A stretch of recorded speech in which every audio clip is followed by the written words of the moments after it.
সংসারে যদি বউদের শরীর খারাপ হয় তাহলে সংসারটা সত্যিকারেরই অচল হয়ে যাওয়ার মতন অবস্থা হয়। যতই কষ্ট হোক না কেন সকালে উঠে রান্না বান্না সমস্ত কাজ একা একাই করার চেষ্টা করছি। কাউকেই আর কিছু বলছি না। কাকে কি বলবো বলো? মেয়ে ছোট, মেয়ে কোনো কাজ করতে পারে না। আর বর সে তো বুঝেও অবুঝ হয়ে থাকে, তাই না? যাই হোক, ছেলেরা বোধহয় এইরকমই হয়। তাদের নিজেদের শরীর খারাপের সময় মনে হয় যেন বিশ্ব ব্রহ্মাণ্ড শুদ্ধ সমস্ত শরীর খারাপ, আর আমাদের শরীর খারাপের সময় মনে হয় ওটা কোনো ব্যাপারই না, ওটা তো মানুষের হয়েই থাকতে পারে, একটু ওষুধ এনে দেবো ঠিক হয়ে যাবে। এটা প্রতিটা ঘরেই হয়ে থাকে।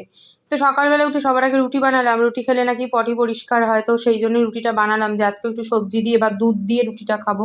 কারণ কালকে আমার সারাদিনে কিন্তু যেই অসুবিধাটা ছিল সেই অসুবিধার কোনো রকম নিরাময় আমি এখনো অবধি পাইনি। গণেশকে ওষুধ আনতে বলেছিলাম, ওষুধ এনে দিয়েছে। ওষুধ খেয়েও কোনো রকম নিরাময় এখনো অবধি হয়ে ওঠেনি। বেদানা খেয়েছিলাম জানো তো, ওই বেদানার দানাগুলো যে চিবিয়ে খেয়েছি তাতেই ভীষণ অপকার হয়ে গেছে। বেদানার দানাটা একদম চিবিয়ে খাওয়া উচিত হয়নি। বেদানার দানা খেলে পটি কষে যায়। এটা আমার ছোটবেলায় জানা ছিল, মানে মনার ছোটবেলায় জানা ছিল। মনার তো জন্মগতই এই পটির প্রবলেমটা। ওকে ডাক্তার বলেছিল যাতে বেদানার রস খাওয়াই, দানাটা না দিই। কিন্তু সেটা আমি একেবারেই ভুলে গিয়ে এত বছর বাদে আবার নিজেই খেয়ে ফেলেছি। মনা হওয়ার পর, মানে আমার সিজার হওয়ার পর না আমার এই প্রবলেমটা হয়েছিল। তারপর ঠিক হয়ে গেছিল, এতগুলো বছর ভালোই ছিলাম, জানি না এখন আবার হঠাৎ কেন এমন হলো। শুভ সকাল বন্ধুরা, পূজা লাইফস্টাইলে আবার একটা নতুন ভিডিও নিয়ে সবাইকে জয়গুরু জানিয়ে চলে আসলাম। মনা ঘুম দিয়ে উঠেছে, এখনো ঝিমাচ্ছে, আর এদের আমি ঘুম দিয়ে উঠতেই পারিনি। গ্যাসের ওষুধ না নিয়ে ভুল করে কি ওষুধ নিয়ে নিচ্ছি। আমার হোমিওপ্যাথিক ওষুধটা হয়ে গেছে শেষ। ব্যাস, পেটের গন্ডগোল অমনি শুরু হয়ে গেছে।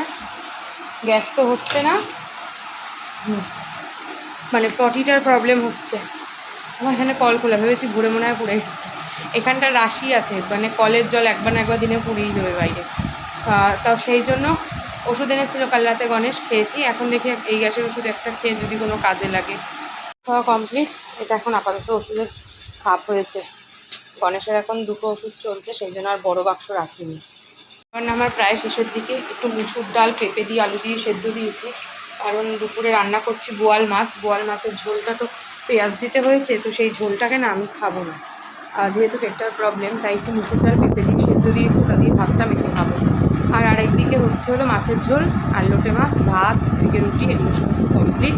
ঘরের অবস্থা ভীষণই খারাপ। চলো জামা কাপড়গুলোর এবার একটা গতি করি। কালকে এত জামা কাপড় বাইরে ছিল যে এগুলোকে আর আমি একটু রোদে দিতে পারিনি, কিন্তু আজকে দেবো, সিটি পড়ে গেছে।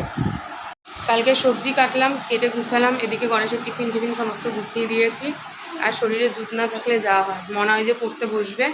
আর এদিকে বসিয়েছি আমার আর গণেশের জন্য একটু চা। গণেশ গেছে ঠাকুরের নকুলদানা আনতে, নকুলদানাটা বারন্ত হয়েছে। গণেশকে বললাম তুমি এনে দিয়ে যাও, আমার শরীরটা ভালো না তো, আমার আর বেরোতে ইচ্ছা করছে না বাইরে। আর মনাও আর বেরোবে না, মনারও ইচ্ছা করছে না বেরোতে। মার সাথে সাথে মার শরীর খারাপ হলে ওরও শরীর খারাপ হয়ে যায়। ছোটোবেলায় আমরাও এরকম করতাম, আমি আর আমার বোন।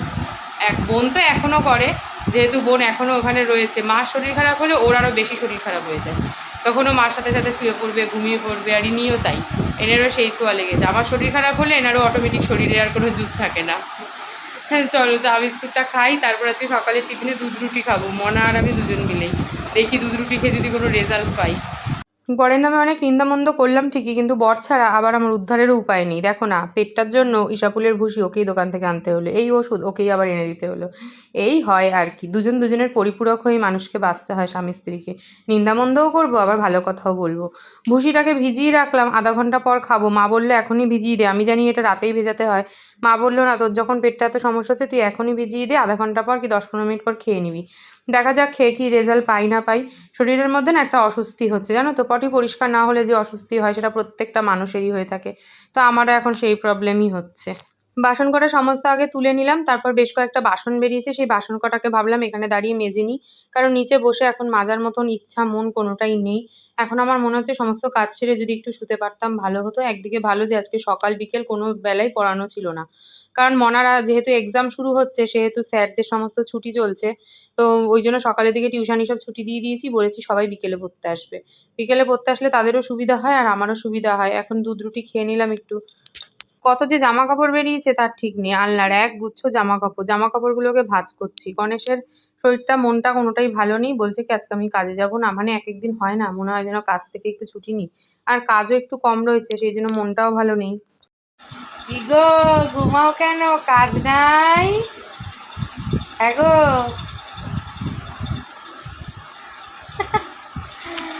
আমার মনা কি করে? মনা করে পড়াশোনা, মনার বাপি ঘুমায়, আর মনার মা শুয়ে শুয়ে ধ্যান করে, ধ্যান। 11টা বাজলেই উঠবো, উঠে স্নানে যাবো। আজকে গণেশ ঝিমিয়েছে দেখে আমারও মনে হচ্ছে ঘুমিয়ে থাকি। ফেস প্যাকটা অ্যাপ্লাই করেছি, আর মনা গেছে হলো স্নান করতে। এতক্ষণ শুয়ে থেকে ঘুম তো আসেনি, শুধু ফোনই ঘেটে গেলাম। ভাবলাম একটু ঘুমালে ভালো হবে। যাই হোক, ঘুম তো আর আসলো না। আসলে অটাইমে তো আর ঘুম আসে না, তাই না? তো মনা এখন গেছে স্নান করতে। মনা স্নান করে বেরোলে আমি যাবো স্নান করতে। আর মনাকে বলেছি পুজোটা তুই দে বাড়িতে। কমপ্লিট। আর মনা পুজো দিল, আর একজন খাটে শুয়ে। মনা এতক্ষণ পড়ছিল, এখন আর পড়তে বসবে না। আমার না কোনোভাবে সেই টিভির মা শরীর খারাপ তো, তাই মাকে বেশি বেশি আদর খাওয়াচ্ছে। আর মা যখন মার শরীর ভালো থাকে তখন মাকে নিয়ে কত খাটনি খাটাবে। এখন মাকে নুন চিনির জল করে দিল। আর টিভিতে কানেক্টটা না কীভাবে যেন ফোনের সাথে ইসে হয়ে গেছে। এখন দেখি ওটাকে, সেদিন কানেক্ট কোনোভাবেই করতে পারিনি। এখন দেখি একটু ট্রাই করে যদি হয়। তারপর থেকে আর সময়ই পাই নিজের কানেক্ট করে একবার দেখবো কেন হলো না। এখন একবার দেখি। মাঝে মাঝে কিন্তু ফ্যামিলির সাথে এইভাবে সময় কাটাতে বেশ ভালো লাগে, মন্দ লাগে না, তাই না? রবিবার ছাড়া যদি অন্যান্য একদিন ছুটি পাওয়া যায় তাহলে বেশ মজা হয়।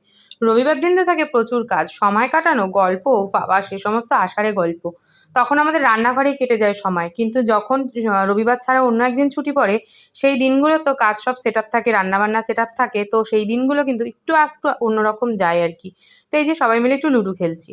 ভিডিও করতে গিয়ে মনুকে আর খেলামই না, না খেয়েই বেরিয়ে গেলাম। এখন লুডো খেলি একটু, তারপর খেয়ে দিয়ে একটু শোবো। শরীরের কোনো জুত নাই। দুপুরে খাওয়া দাওয়া সেরে একটু ঘুমিয়েছিলাম। সেই ঘুমের মধ্যে ওই একই প্রবলেম, সেই আমার পেটের প্রবলেম। সে আর এখন আমার কমবার নয়। উঠে দুটো শর্টস বানালাম, বানিয়ে এই যে চা বানিয়েছি, মনার দুধ চা আর আমার লিকার চার বিস্কুট। এই যে পড়তে চলে এসছে। এবার চলো সবাইকে পড়িয়ে নিই। একজন এসছে, এবার একে একে আরও সবাই আসবে। আর আমার জন্য হচ্ছে র চা। কী করবো, এখন র চাকেই সঙ্গী করতে হয়েছে। শরীর ভালো রাখতে গেলে তো এসবই খেতে হবে। মুড়ি চানাচুরও নিয়েছি একটু সাথে খাওয়ার জন্য। চানাচুরটা নেওয়া উচিত হলো না, কিন্তু কি করব, খিদে তো পেয়েছে, কিছু তো একটা খেতে হবে। এখন বাজে হচ্ছে প্রায় রাত্রি 9টা। আমার টিউশানি কমপ্লিট হয়ে গেছে। গণেশ ওষুধ নিয়ে আসলো, সেই ওষুধ খেলাম। খেয়ে এখন একটু বেরোচ্ছি, ঠাকুরের মন্দিরে যাব। আজকে ঠাকুরের মন্দিরে রয়েছে বড় মার একটা উৎসব। আর মনার বোন আগেই চলে গেছে। আমি আর গণেশ যাব ভাবতে পারিনি, কিন্তু এখন আপাতত যাচ্ছি। কারণ হচ্ছে গণেশ যেহেতু চলে এসছে তাড়াতাড়ি, তো ভাবলাম তাহলে চলো যাওয়া যাক। আর ঠাকুরের জায়গায় গেলে যদি আমার শরীরটা একটু ঠিক হয়। শুধু ঠাকুরের জায়গা বলেই আবার যাচ্ছি, না হলে এই চুড়িদার পরতে আমার এখন কান্না পাচ্ছিল, ভালোই লাগছে না। ওষুধ নিয়ে আসলে ওষুধ খেলাম, দেখি কি হয়। ঠাকুরের মন্দিরে গেছি, মন্দির বন্ধ হয়ে গেছে। সেই জন্য সবার আগে খাবার এখানে এসেছিলাম। প্রচুর লাইন, প্রচুর ভিড়। মনার বোনকে বাড়িও চলে গেছে, এখন আমরা এসেছি। প্রচুর ভিড়, এখনো প্রচুর লাইন রয়েছে নিচে। দেখি ঠাকুরের কি প্রসাদ পাই। খাওয়া দাওয়া শেষ করে এবার বাড়ি ফিরছি। আরও অনেক কিছু খাইয়েছিল, ছোলার ডাল, চাটনি, পাঁপড়, মিষ্টি, সব কিছু। আর আমার ভিডিও করা হয়ে ওঠে, হাতে পড়ছি না, সত্যি ভিডিও করা খাওয়া যায় না। আর ঘরে লেগে যাচ্ছে। এখন মনাকে আনতে যাচ্ছি মার বাড়ি, তারপর বাড়ি আসবো। ভালো লাগছে না, দেখি 10 মিনিট শুই, তারপরে ওই ঘরে যাব। চলো ভিডিওটা আজকে এখানেই শেষ করছি। ভিডিওটা ভালো লাগলে প্রথম দিয়ে শেষ অবধি দেখো, লাইক কমেন্ট শেয়ার করো। আর ছেড়ে দেওয়ার আগে চ্যানেলটা সাবস্ক্রাইব করে দিয়েছে। আর যারা ভিডিওটা শেষ অবধি দেখলে তাদেরকে বলি সবাই একটু প্রে করো প্লিজ, যেন শরীরটা ঠিক হয়ে যায়। আমার সব স্টুডেন্টদের এক্সাম, আমার মেয়ের এক্সাম, আমার শরীরটা খারাপ হলে আমি জানি না আর কী হবে।